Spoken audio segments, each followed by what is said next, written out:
그리스도의 풍성하신 은혜와 사랑이 늘 함께 하시기를 바랍니다. 오늘 이 아침에는 누가복음 제 22장 1절로 13절까지의 말씀, 생명의 삶 큐티 3월 25일자 말씀입니다. 생명의 삶 큐티가 시편의 말씀을 보다가 이번 주간은 고난 주간으로 이렇게 이제 누가복음 말씀 등을 살피게 되었습니다. 누가복음 22장 1절의 말씀을 봅니다. 유월절이라 하는 무교절이 다가오매 대제사장들과 서기관들이 예수를 무슨 방도로 죽일까 궁리하니 이는 그들이 백성을 두려워함이더라. 열둘 중 하나인 가룟이라 부르는 유다에게 사단이 들어가니 이에 유다가 대제사장들과 성전 경비장 대장들에게 가서 예수를 넘겨줄 방도를 의논하며 그들이 기뻐하여 돈을 주기로 언약하는지라. 유다가 허락하고 예수를 무리가 없을 때 넘겨줄 기회를 찾더라. 먼저 1절로 6절까지의 말씀 보면 유월절이라고 하는 무교절 이런 표현이 나옵니다. 유월절이라고 하는 것은 출애굽을 기념해서 유월절 무교절이다 출애굽기의 배경으로 나온 것인데요. 유월절은 하루입니다. 그 정월 유대력 정월 14일 저녁 이렇게 말하는 것인데 그 무교절은 그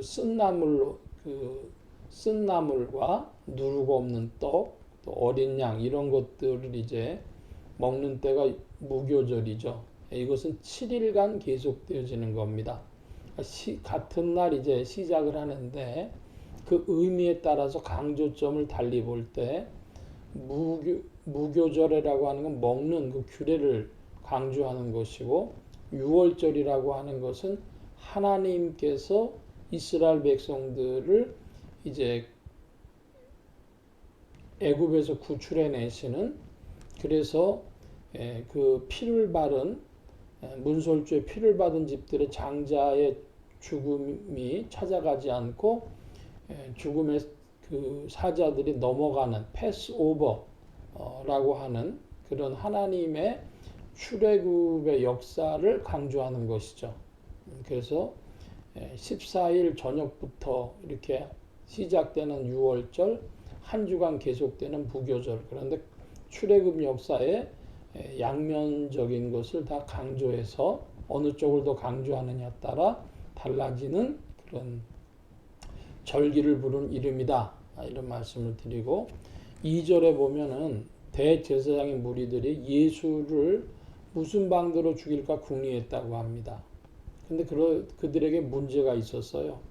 그것은 죄 없는 사람을 죽인다고 백성들이 자기들에게 돌을 던질까봐 그것이 무서웠습니다. 그러면 백성들이 무서웠으면 그 일을 하지 말아야 되는데 이들은 예수를 꼭 제거해야 되겠다고 생각을 했습니다.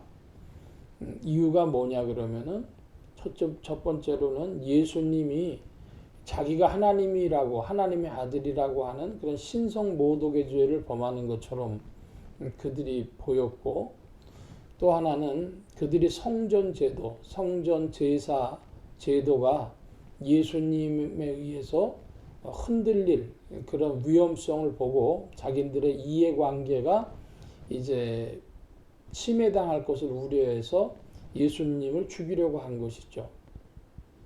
그런데 자기들이 하려고 하는 일에 이것이 잘못되었으면 포기를 해야 되죠.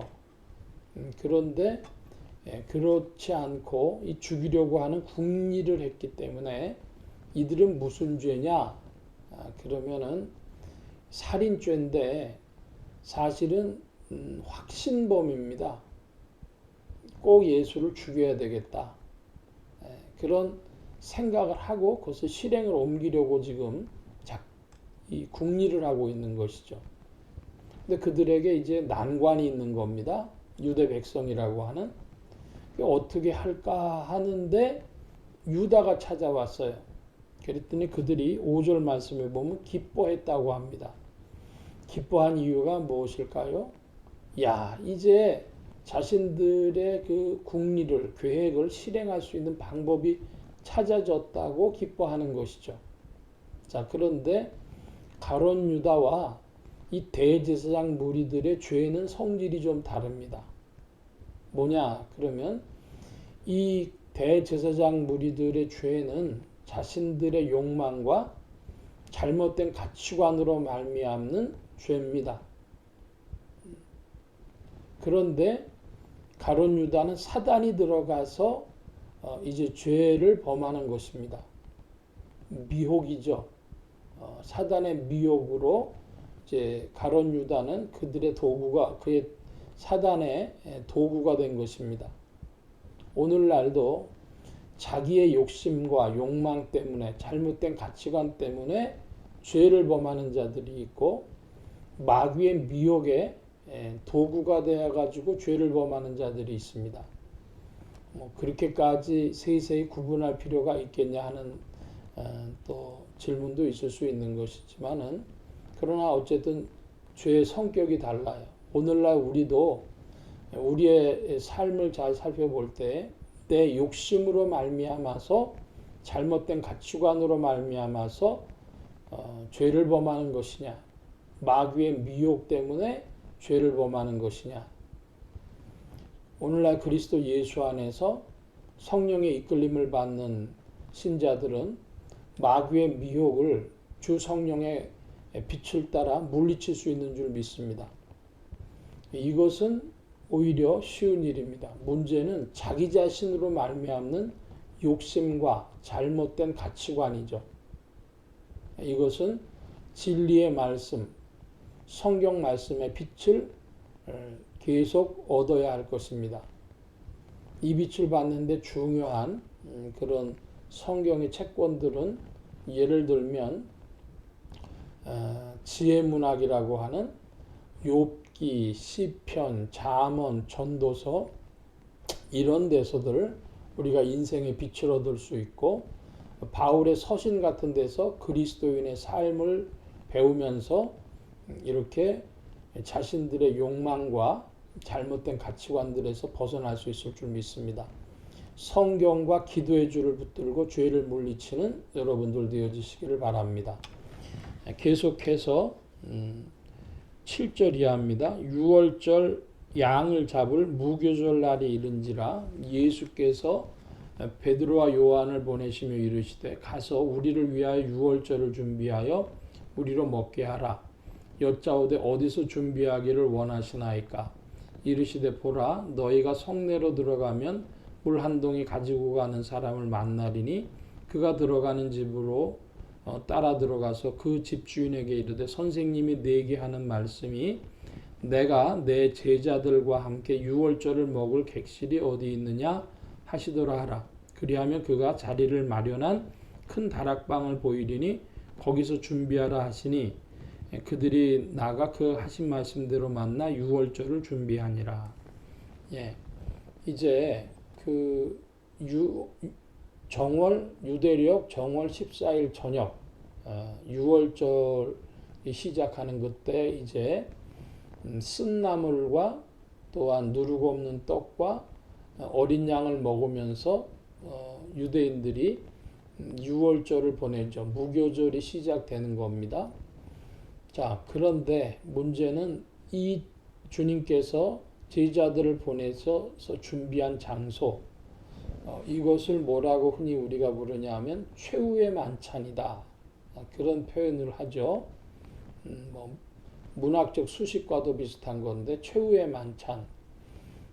그런데 이 주님께서 이 준비한 6월절의 이 식탁, 최후의 만찬의 자리는 굉장히 의미가 깊습니다.